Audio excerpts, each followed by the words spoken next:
can't liquidate a government because we are a perpetual institution. I think not only do you need to look at the comparisons between the retirement benefits and the health care benefits for the employees, you need to start looking at the pay too. Oh, we certainly are. Chapter 4 in the roadmap talks all about the pay. And that's where we get into things like specialty pays. That's where we talk about pay for performance. People in city government, virtually all governments, we don't talk about my salary increase. We talk about the salary increase. Why? Because everyone gets the same exact thing. Everyone gets the same thing.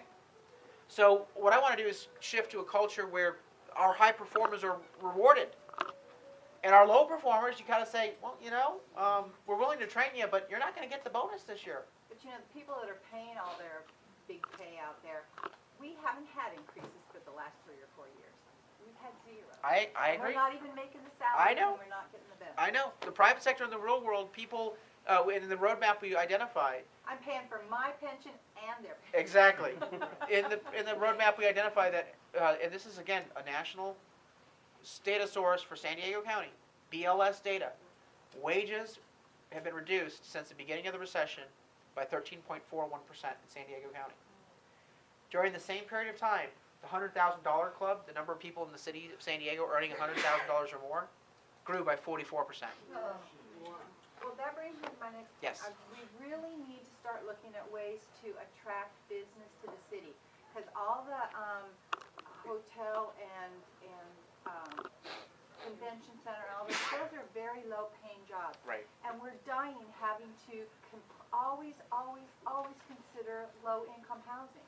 We need to get jobs here that can pay people enough to live here. We can't just have hospitality jobs, because then we turn into a resort town where everybody's dirt poor, but all the tourists come in and we go scrambling for their bucks. We need to get out of that. I think what we're going to be talking about in several months, my office is pulling together a plan on economic development, which is going to look very much like the roadmap in terms of not looking just at tourism, but looking at defense, high tech, clean tech, biotech. San Diego in a unique position as a gateway to Latin America and the Pacific.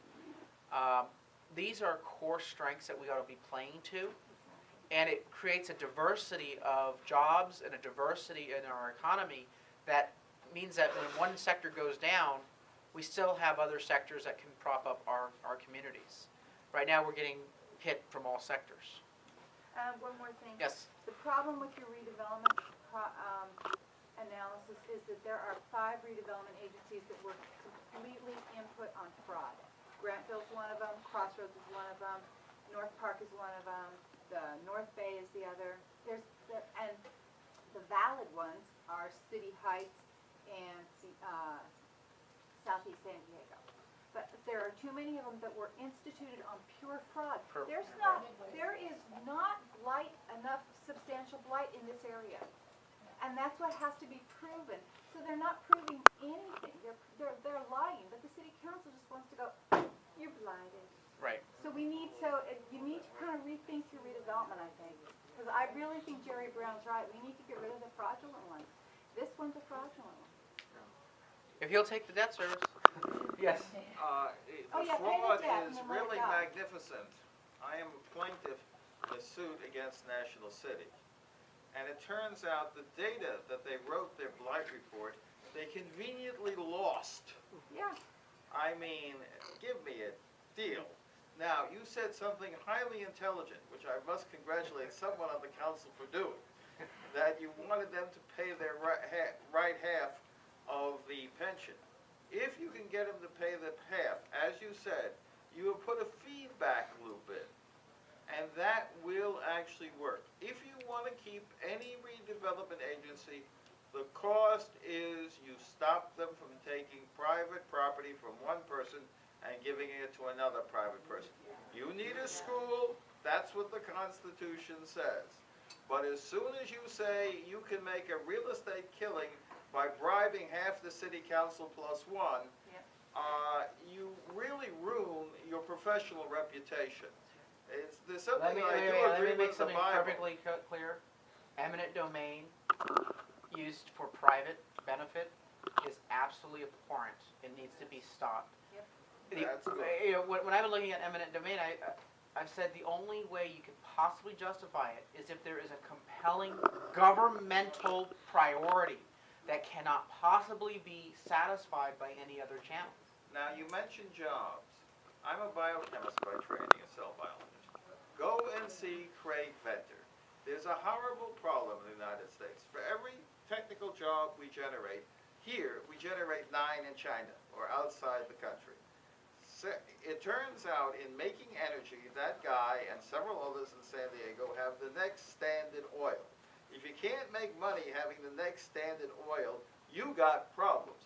You have the waterfront. The right place to put your energy development is the Pacific Ocean. It's got lots of sun and salt water, which is unique. Also, put the U.S. flag on every one of those things we put out so we can keep the Navy going. I like those ideas. Thank you very much. Other comments and questions? I think Linda has a question. over Linda, there. I'm sorry. I was curious, I know that you didn't do this all by yourself, you have a project team. Who is on the team? There is an agreement I have with each and every one of them that if they contributed their ideas, that they would remain anonymous. A good one. Several of them are city employees who basically are so disgusted with what's been going on that they offered to work on the entire team. There's one name that has been confirmed out there because he announced it himself, and that's Bill Shuffler, the former pension board trustee, who is also an actuary.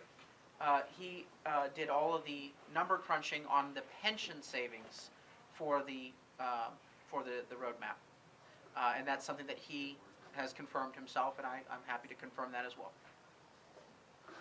Yes. If I can phrase this, the city council, city government, put it that way, has a history, in my opinion, of being run by developers. San Diego is run by developers. And As soon as unions. I can- Oh, no. Okay. They'll get How real do you- upset if they don't get their ownership stake. How do you change, how does the city council, how does the city government change that perception or make it a reality that that isn't what's been going on for all these years?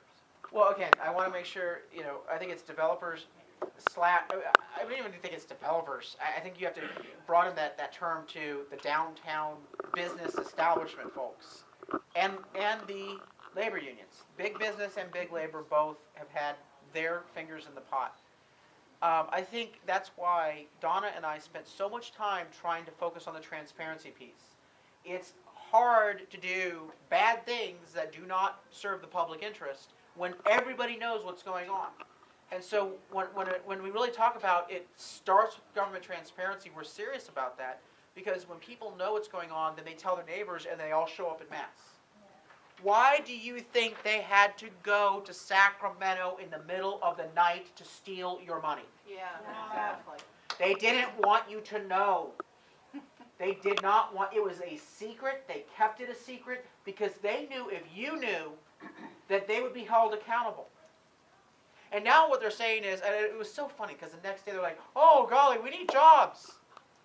We're going to create 100,000 jobs with this. I don't know how many they kept coming up with their press releases. And the media did not call them on the BS. You mean jobs? You mean 30 years from now? 25 years from now? 20 years from now? Who do you think you're kidding? Do you really think we're so stupid that we don't realize what you've just done? And that's that approach of backroom dealing. So transparency is the most important ingredient. Second, we really have to educate our neighbors as to some of the facts. So that's why I've been going on the roadmap tour. We've been doing about 4 or 5 of these sessions a week. And my only request to you is if you like what you hear, tell your neighbors. And if you want to organize a coffee, I'll come to your home. I don't care if you only have 5 people there. I will show up. I will spend time to explain this to people. If you're a member of Rotary or Kiwanis, we would love to come and give a brief summary of what we're trying to do. If you are talking to your neighbor and they're wondering, well, what's this stuff about the pension? Everyone Everyone can get a copy of this plan by going up to one simple website, Clean Up City Hall. CleanUpCityHall.com. I was surprised when I got that web address. I thought, does no one else have a screwed up city government like we do? CleanUpCityHall.com.